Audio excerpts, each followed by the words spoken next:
C'est la fin de l'année, donc j'ai envie de faire quelque chose de particulier. Je vais vous raconter une histoire. Mais j'ai envie d'un lieu, on va dire, plus convivial. Ou on va dire d'une place plus conviviale. Voilà, là on est mieux.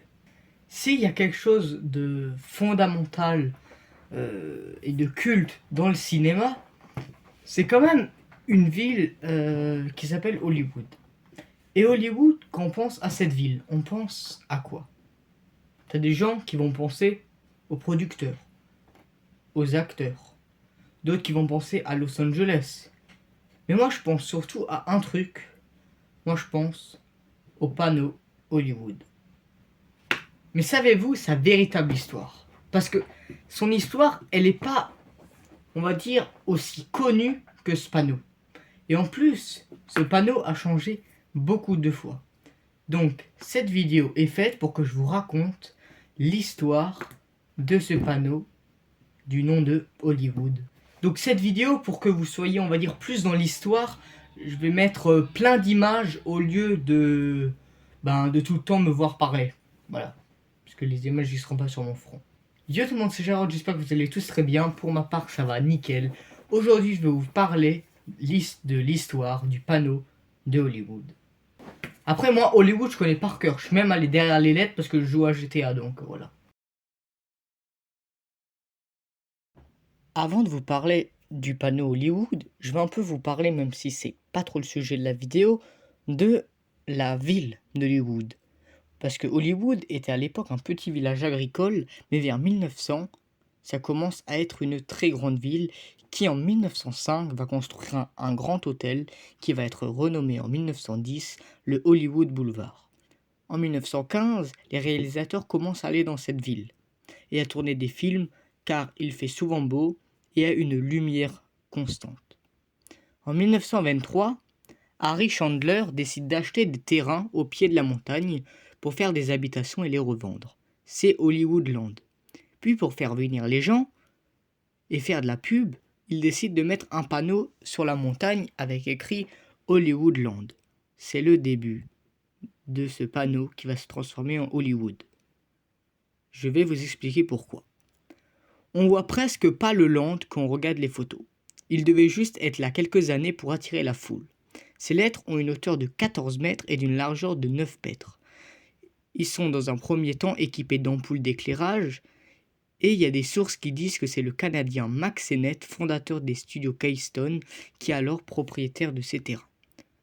En 1929, une crise financière va laisser le panneau à l'abandon pendant presque 20 ans.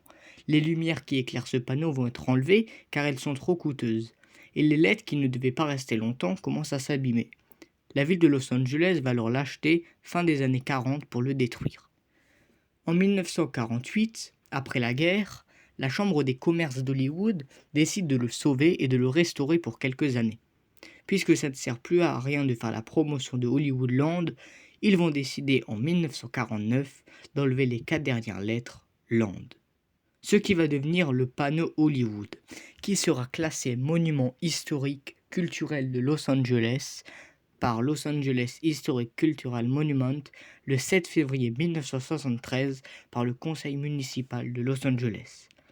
En 1978, les lettres sont beaucoup abîmées à cause de la pluie, malgré qu'il est là depuis 55 ans. Des pyromanes mettent même le feu à plusieurs lettres et le panneau peut même s'effondrer. En 1978, la même année, la Chambre entreprend le remplacement complet des lettres très fortement dégradées grâce à une souscription nationale parrainée par des stars du rock permettant la collecte de 27 000 $ de dons. C'est le rocker Alice Cooper qui est à l'origine de la réfection et tient à financer le premier O. Hugh Hefner, qui sera très important dans cette vidéo, qui est le patron de Playboy, se charge du Y. Les nouvelles lettres, réalisées en acier, sont garanties pour durer de nombreuses années. La nouvelle version de l'enseigne est dévoilée le jour du 75e anniversaire de Hollywood, le 14 novembre 1978, à l'occasion d'une cérémonie retransmise à la télévision devant 60 millions de spectateurs. Une nouvelle opération d'entretien débute en novembre 2005. les studios Warner vont s'occuper de la lettre du deuxième O, car chaque lettre coûte 21 000 $ par lettre. Alors qu'au début, tout le panneau coûtait seulement 21 000 $. Pendant 3 mois, il n'y aura pas de panneau, car ils sont en travaux. En 2008 ou 2010 selon les sources, l'enseigne est menacée par l'expansion immobilière. Un consortium immobilier prévoit de construire des résidences de luxe à proximité des lettres. Cependant, grâce à la collecte de 12,5 millions de $, les terrains sur lesquels se situe l'inscription sont rachetés en 2010 par l'association Trust for Public Land. Le financement est assuré par l'État de Californie qui va donner 3,1 millions de $ grâce à son gouverneur de l'époque, Arnold Schwarzenegger, la star d'Hollywood. Les autorités locales vont donner 2,7 millions et les donateurs privés vont récolter ensemble 6,7 millions de $, parmi lesquels figurent Steven Spielberg, Tom Hanks, Eileen Getty ou Hugh Hefner. Mais il leur manquera 900 000 $ pour sauver les terrains. Donc, Hugh Hefner va donner les 900 000 $ manquants et va sauver le panneau une deuxième fois. Il dit que ce panneau est devenu une icône pour la ville et représente non pas que la ville, mais les rêves hollywoodiens, et c'est quelque chose à préserver. En 2012, les lettres géantes bénéficient de leur plus importante rénovation depuis 35 ans pour fêter en 2013 leurs 90 ans. C'est l'entreprise de peinture Sherwin-Williams qui a entrepris la rénovation des lettres.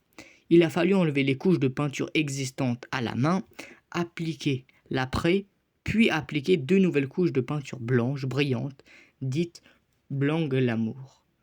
9 semaines et 1365 litres de peinture ont été nécessaires. Les travaux ont coûté 180 000 $, dont 80% ont été financés par l'entreprise qui les a réalisés, ce qui lui a assuré une publicité mondiale. Chris Baumgart, président du Hollywood Sign Trust, a déclaré dans un communiqué « La Hollywood Sign Trust est heureuse que la plus grande dame d'Hollywood ait reçu 2 tonnes de maquillage à temps pour célébrer son 90e anniversaire. » Les lettres sont également protégées des tags, des destructions volontaires ou des touristes par un système d'alarme sophistiqué. Le site est surveillé nuit et jour par des dizaines de caméras et des détecteurs sensoriels. Donc, si vous voulez traverser le grillage qui est derrière les lettres, en 5 minutes, la police peut venir. C'était, et c'est encore aujourd'hui, le plus grand panneau publicitaire du monde. Pour quelques infos, il y a une actrice qui s'est suicidée de ces lettres. C'est Peg Entwistle, qui voulait devenir connue et est donc allée à Hollywood, mais malheureusement, elle n'a pas eu le succès qu'elle voulait. Et pour l'info, elle n'a pas réussi son suicide. Ce panneau est visible à des kilomètres et pour l'utiliser commercialement, il faut une autorisation de droit d'auteur, comme pour la Tour Eiffel de nuit. Derrière le grillage qui ne doit pas être franchi, derrière les lettres, il y a une pierre avec dessus une plaque où il y a écrit Hugh M. Hefner Overlook 2010, qui est un hommage à Hugh Hefner, mort en 2017. Pour finir, en 1976, des jeunes ont changé Hollywood en Hollywood. Ils ont changé les O en E avec des draps et Hollywood, ce qui veut dire mauvaises herbes, des mauvaises herbes à fumer. Mais il est resté que quelques heures avant que la police vienne. En 2017, il y a aussi des gens qui ont changé les lettres. 2017, l'année de la mort de Hugh Hefner. L'histoire, ça nous dit aussi surtout qu'au départ, personne n'aimait ce panneau. C'était une simple publicité où les habitants ou autres personnes s'embrouillaient même avec la mairie pour enlever le panneau. Mais les gens, maintenant, ont appris à vivre avec et maintenant ils l'adorent. Et je voudrais pas voir leur tête si un jour on l'enlève. Ils devront être dans la merde. Et merci d'avoir visionné cette vidéo. J'espère que vous avez appris quelque chose. Mettez un like, ajoutez un commentaire et abonnez-vous, ça me ferait extrêmement plaisir. J'espère que vous avez aimé cette dernière vidéo de l'année. Et pour l'année qui suit 2024, je compte faire plusieurs vidéos comme ça parce que j'adore me renseigner, apprendre des choses. Et je pense que si vous êtes abonné à cette chaîne YouTube, vous devez aussi aimer apprendre des choses. Donc, merci d'avoir visionné cette vidéo. Abonnez-vous à ma chaîne YouTube, à mon Instagram. Je vous souhaite une bonne année. Et bis.